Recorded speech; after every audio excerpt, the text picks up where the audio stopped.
You're watching my experience as a financial advisor. That's me right there. My name's Gary, and I am going to go through my experience as a financial advisor. Now, you might be asking why, and the reason I did this is to help you decide if A, this is the right career for you to pursue further, or B, your time is better spent pursuing something else. So hopefully, if I make a good video, you'll be able to decide on one or two. Now, the third option for watching this, obviously, is to learn a little bit more about the industry, and hopefully we can do that too. So let's go ahead and get started on here. The first question is, what do financial advisors do? And basically, they sell financial products to meet client needs. It could be mutual funds for investments, it could be life insurance, variable life insurance, or other types of insurance to help protect a client from financial harm and stuff like that, or improve their chances of survival and so forth. That's what they do. That's the book definition. And in reality, what they do is a combination of three things. It's sell, and then number three would be give financial advice and sell products to meet client needs. What I mean by sell is if you do not have any clients, you can't do number three. So if you can't do number one and number two, you can't get to number three. You have to be very good at selling before you can get to the financial advice part. And how good exactly do you have to be?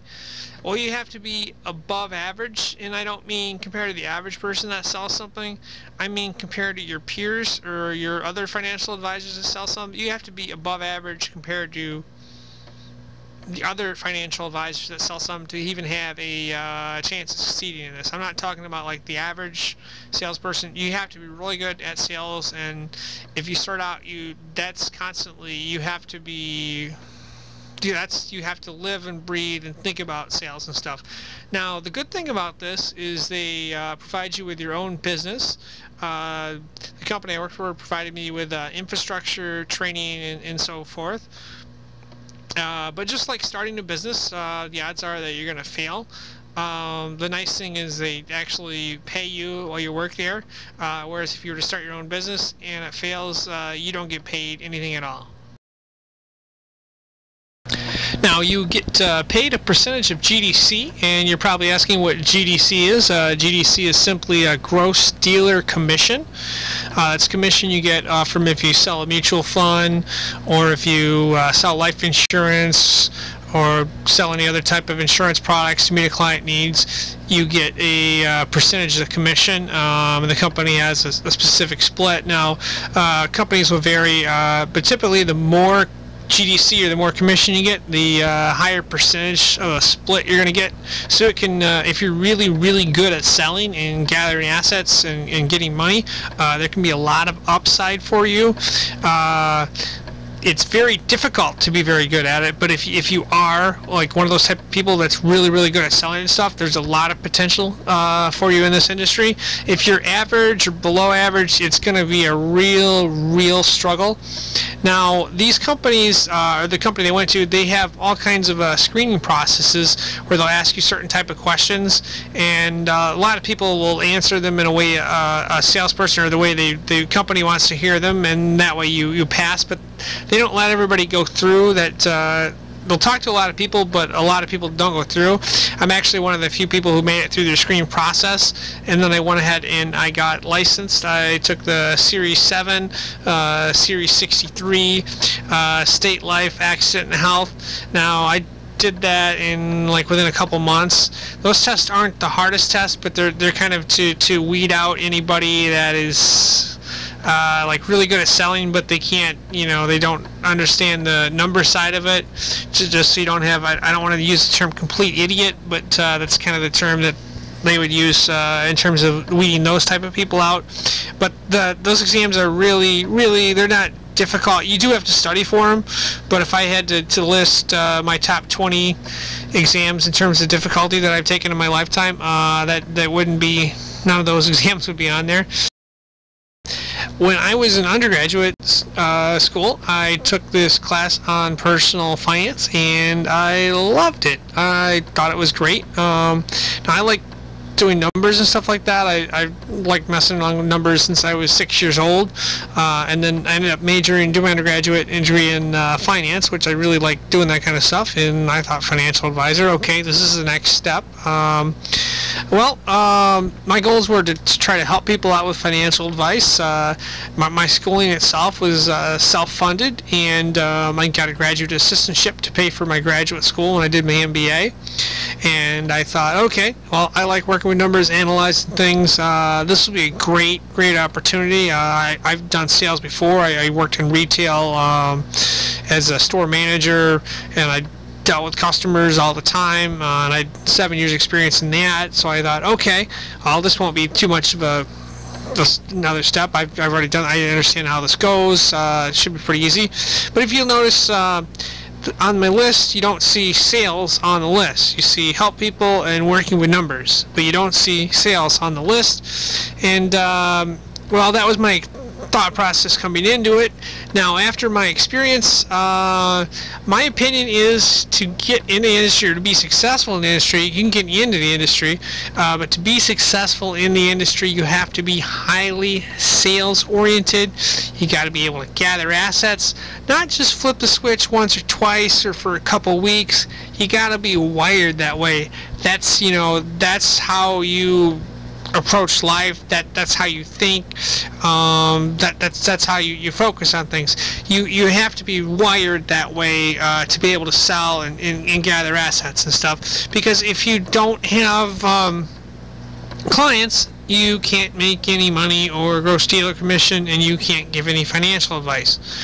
Now, the companies obviously have a screening process. They'll give you test customers where they'll have you try a phone call and then see how you handle that. So obviously I passed those tests. So I'm coming in at average, or compared to the other people that are there, but maybe above average compared to the average salesperson. But compared to the people that are really good at sales, I'm probably not very good. Now, most advisors will start out with their natural market, and you're asking, what is natural market? That is friends and family. They'll get them as clients. And the company I worked for also provides leads to call. Now you have to check the DNC, and that is referred to as the do not call list. You don't want to call anybody on the do not call list. Like I said, most people start out, they get their natural market, and they try to get, the goal is to get referrals. Most other advisors that I've seen will come in, they'll go to their natural market, they'll get a few clients, and then they will burn out. Why are referrals important to get? And the reason why is they have a much higher conversion rate, so you don't have to make as many phone calls, and you'll see this later as I go further deeper into the thing here. What you want to do is you want to get clients, and then you gather assets from those clients, and then you get referrals from those clients, and then the other clients give you referrals, and that way you're not spending your time on the phone. Now, the company I worked for, they didn't cold call, but essentially it was a cold call, and you'll kind of see why, but the technical definition was not a cold call.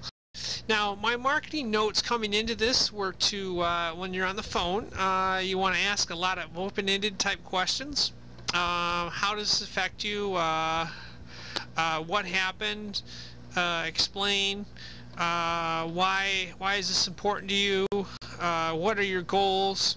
Stuff like that. You want to ask open-ended questions and get the person on the other end of the line talking to get them to come in and set up an appointment. Some other stuff you would ask, like, how do you feel? How did you felt about that? What did you find out? You want to try to generate concern. You want to try to use their own words to, try to understand the person, your client you're calling, and how can I help? Like, we would try to mail out letters before we call. We keep notes on what time we call. One of the challenges for the new advisors coming in is that the more experienced advisors get the fresh leads, and the new advisors get the leads that the experienced advisors could not convert. Now, if you think about that for a minute, the more experienced advisors could not convert these leads, and they're giving them to the new advisors. So you have a recipe for a very low conversion rate. Now, I was told that you can convert 1 or 2% of those leads into clients, and my experience was actually significantly lower than that. Um, Now, I came in ready to make phone calls. I was all gung-ho. I was ready to go. I thought it'd be like selling at the farm store where customers come up to you, you talk them into it, stuff like that. First 2 days, I get in there, 141 calls. I talked to 23, no appointments. Week number 2, a little more measured, but I go out there and make a bunch of calls. 242 calls. I talked to 29 that I actually got through to, 7 appointments. Now, we would call all kinds of times. We'd call at noon, at night. I mean, we were there pretty much all day. I mean, 50 hours would be a slow week. It'd probably be like 60 or 70 hours a week. Week 3, July 4th, only 260 calls. I set 1 appointment. Week 4, 304 calls. I set 4 appointments. Some of them were probably natural market, which were lower conversion for me. Week 5, almost 500 calls, only 1 appointment set. Week 6, I set 3 appointments, 339 calls. Week 7, more of the same. Moving on to week 8, 491 calls, only 1 appointment. Not a good conversion rate. I talked to 53 people. Most of them hang up on you. I'd point out that I've probably talked to at least, or called at least 5 people that were dead. So, I mean, these aren't the people that really want to talk to you, as you can see from the numbers here. Week 9, I actually set 4 appointments, which is pretty good for me.